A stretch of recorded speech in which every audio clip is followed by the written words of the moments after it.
the Honorable Senator Captain Ali Roba for providing very robust leadership of the Senate team. Of course, the Senator for Mombasa, Mwenye Haji Faki, and Veronica Maina, together with Richard Onyonka, Senator Matinga, who is my chair of energy, Senator Mungatana, and Senator Eddie Okech. Because it was my first time, Honorable Speaker, in a mediation such as this, I honestly would not want to be in a different team other than this one. Because when we met the members of the National Assembly, they had also sent a very strong team, and they kept reminding us at every turn that many of them were PhDs and doctors and economists, like the Honorable Makali Mulu, doctor, who kept reminding us that we may be lawyers, we might see certain things, but when it comes to figures and numbers, we need to take a back seat and listen to him. So it was a very interesting exercise, Honorable Speaker. But one of the things that we could agree upon, especially as a Senate, and as I said yesterday during debate on the President's State of the Nation address, it is very easy to agree on other things once you agree on principles. And Honorable Speaker, I can be very proud of the position that this Senate took, that there are certain principles we laid on the table from the onset of this mediation. The first principle, Honorable Chair, was that counties must never in any financial year receive money less than what they received in the preceding financial year. And we were able to convince members of the National Assembly on this important principle. Number two, Honorable Speaker, because of inflationary trends and other things that crop up, including growth in annual wages, there has always to be year on year an increment in the allocation to counties, even if it be marginal in exceptional years such as this, when we do not have a finance act in place. Honorable Speaker, the third principle that we agreed upon, we were able to convince our colleagues from the National Assembly, is that the shortfalls, any shortfalls in revenue, can never be borne by the county governments, because the national government has more headroom in terms of its budgeting. And the most important principle being, it is them who draw up these estimates. It is the National Treasury that comes up with these estimates, and you will remember that during that particular process, county governments have absolutely no role. So it is for them to make sure that if they project revenues and their shortfalls, that burden cannot be borne by county governments. And I believe, having agreed and set those three principles, it is going to be very easy going forward, Honorable Speaker, for us to agree on this process of division of revenue. Honorable Speaker, there was also a very interesting conversation because sometimes members of the National Assembly feel that we accuse them of not understanding the needs of the county governments and the need for them to serve the people.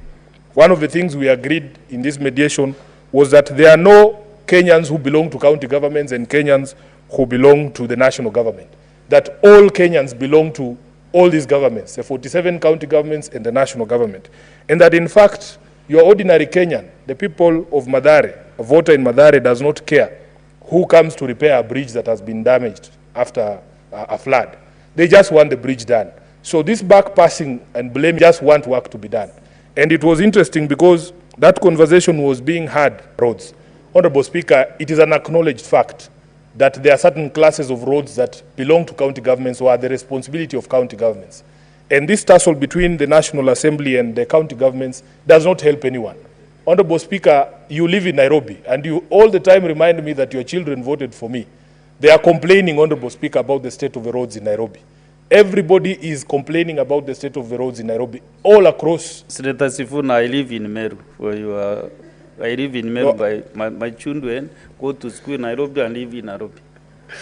So I'm guided, Honorable. And always guided Meru community that I live in Nairobi.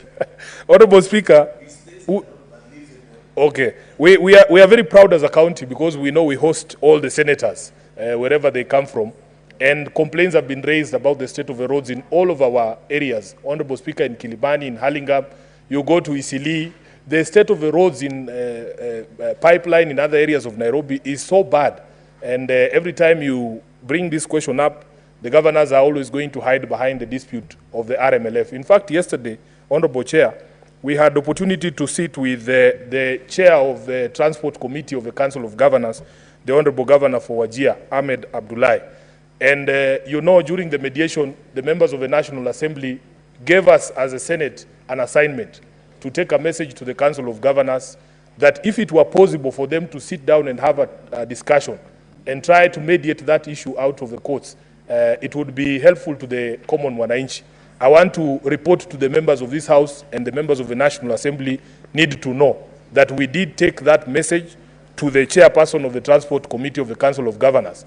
But he was very skeptical, I have to say this, because he has said that this is not the first time this question of the RMLF was taken to court, and the last time there was a conversation to withdraw the matter or to solve it amicably, it didn't go very well. So at least to the members of the National Assembly who sent us, who gave me that assignment to deliver the message, as a messenger, I've done my part, and I have also given you the feedback that we received from the Council of Governors.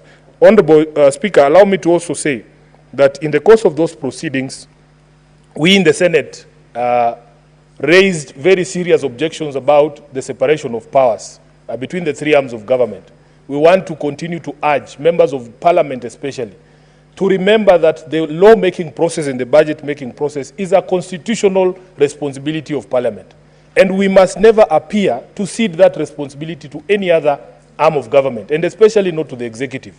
Honorable Speaker, you will know that whenever we are handling a matter in this House, even the judiciary itself has taken a position of waiting for the process in this House to conclude before they can intervene. And when a matter is before the judiciary, we in Parliament as well don't touch it because of the sub judice rule in our own standing orders. Honorable Chair, therefore it was quite disheartening to hear pronouncements being made in the course of the mediation by members of the executive about this mediation and the figures that were viable or not viable. I want members of Parliament to remember that we swore an oath to defend the Constitution, and it is the Constitution that gives us, as Parliament, power to make legislation and power to also make the budget of this country. So that, Honorable Speaker, we should not essentially be one with the executive. In fact, sometimes I feel terrible for the leadership of the executive because they are supposed to get ideas from Parliament and to be guided as well.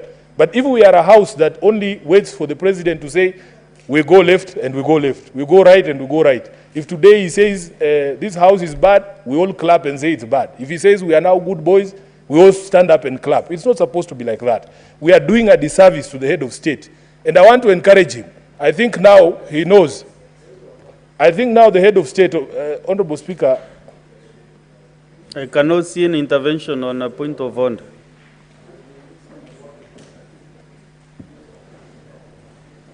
Proceed, Senator Sifuna, I can't see. Yes, Honorable Speaker, the point that I was making was that the head of state now, in this institution of Parliament, should note the voices to listen to.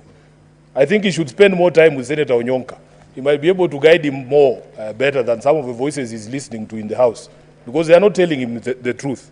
Honorable Speaker, let me conclude by saying that the mediated amount might not be pleasant to the Council of Governors, might not be what this House wanted, because I remember when we were dispatched to this mediation, we were given very clear instructions that we must not accept anything less than the 400 billion that we had passed. We had many objections ourselves, including myself, during debate of this particular bill. But I want to say that the purpose of mediation is not to get your way. The purpose of mediation is to have a conversations with people who hold a different view and to come to some form of middle ground. I want the House to view this as the Senate saving 7 billion shillings for devolution and not losing 13 billion from the 400 billion that we had been told by the National Assembly. So, Honorable Speaker, what we want to say as a committee is that we had opportunity for a robust conversation with our colleagues from the National Assembly. I have also had opportunity to meet some of them in committee, some of them like the Honorable DK, they call him DK. I had never interacted with him. I've come to realize that he's not a bad man, he's a good man. And we have learned a lot from each other. But one of the things we also continue to insist, Who is DK? Honorable DK is the Honorable David Kiplagat, Member of Parliament, MP for Soy. Yes, Honorable Speaker, let me just conclude and reiterate something that we said yesterday as well, that we must stick to the constitutional principles even when it comes to matters of public finance in this country. We want transparency, Honorable Speaker. Some of the things that were delaying even the process, we in the Senate were insisting on some transparency.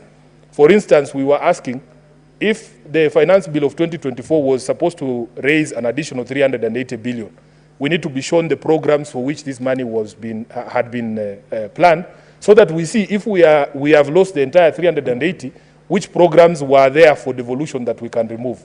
There was also this claim that the national government was reducing its budget or its allocation by 320 billion. We need to be shown those figures so that we are clear and nobody is playing their cards under the table. If everything is put on the table, it is very easy for us to agree. And therefore, Honorable Speaker, with those many remarks, I want to thank the House again for giving me the opportunity to be a member of the Mediation Committee, and hope that in future we will be able to grow the path of devolution year on year. With those many remarks, I second Honorable Chair.